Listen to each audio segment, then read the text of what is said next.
Come on, flip the pickle, Morty. You're not gonna regret it. The payoff is huge. I turned myself into a pickle, Morty! Boom! Big reveal, I'm a pickle! Rick and Morty is one of the most popular animated shows going, with a legion of fans so devoted they're willing to go to war with international fast food chains for the sake of a few sauce packets. Thankfully, Adult Swim's got plenty more Rick and Morty on the way.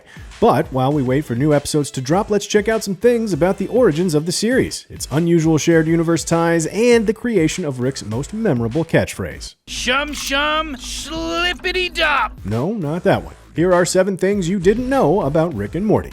Probably. Rick and Morty may have premiered in 2013, but the series' origin actually dates back 7 years earlier to Channel 101, a non-profit film festival co-founded by Dan Harmon. In 2006, feeling burnout trying to get his TV pitches off the ground, Justin Roiland submitted an animated short called The Real Animated Adventures of Doc and Marty. Basically, a crude parody of Back to the Future, where an inebriated Doc propositions his young sidekick. Doc and Marty wound up striking a real chord with the audience. Roiland produced several episodes, and when the time came for Roiland and Harmon to pitch an animated series together, it was as simple as reimagining Doc and Marty as a manic-depressive mad scientist and his cowardly grandson, proving the old saying that the best ideas are 7 years old. Rick and Morty is infamous for the long waits between new seasons, which can last 2 years or more. Venture Brothers fans can certainly relate. Team Venture. That said, you might be surprised to learn just how quickly the Rick and Morty pilot went from concept to completed script. Back in 2012, Harmon had just been fired from the NBC sitcom Community, and he and Roiland got together to hash out their ideas for Rick and Morty.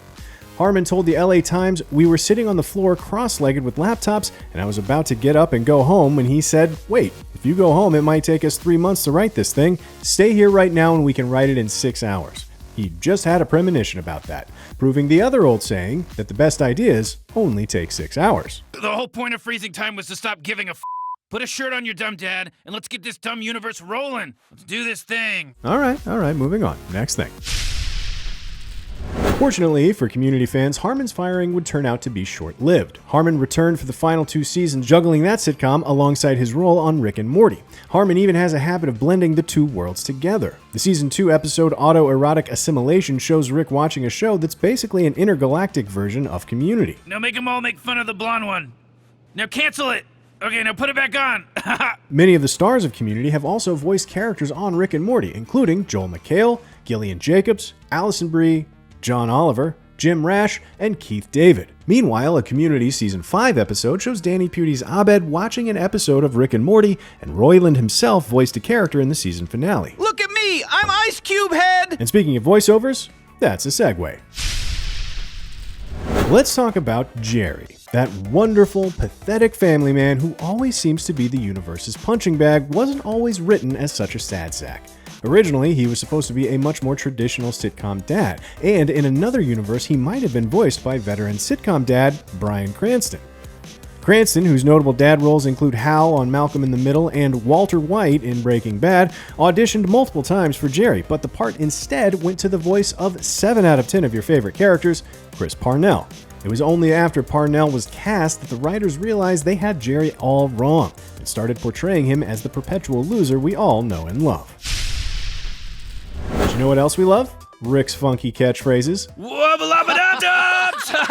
Yeah! Wubba lubba dub dub has entered the pop culture lexicon at this point, but it was never supposed to be that way. In an interview with Den of Geek, Roiland revealed the point of Wubba lubba dub dub was specifically to make fun of celebrity catchphrases. Originally, the script called for Rick to do the infamous curly spin, or as modern TV viewers probably remember it, from there, the gag evolved into making fun of the Arsenio Hall show and its iconic whoop whoop. Before finally evolving into one of Rick and Morty's most meme-worthy moments. But that's not Rick's only line with strange real-world origins. The world-saving song Get Schwifty actually predates Rick and Morty by decades. You gotta get swifty.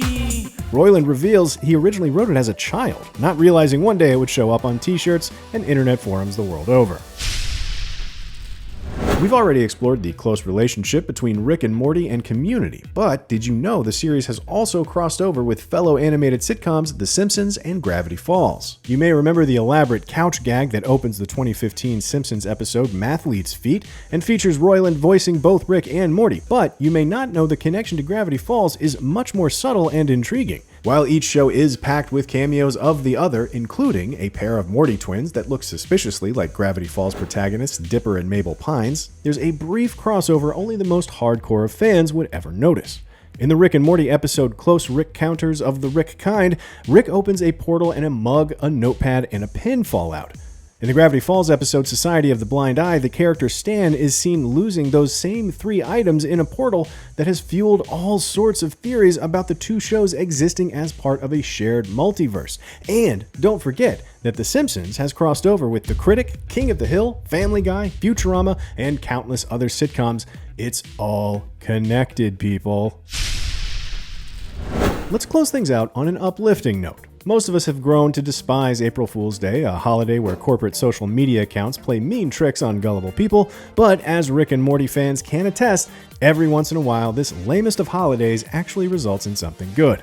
Adult Swim was the clear winner of April Fool's Day 2017 as the network decided to debut Rick and Morty Season 3 premiere with absolutely no advance warning.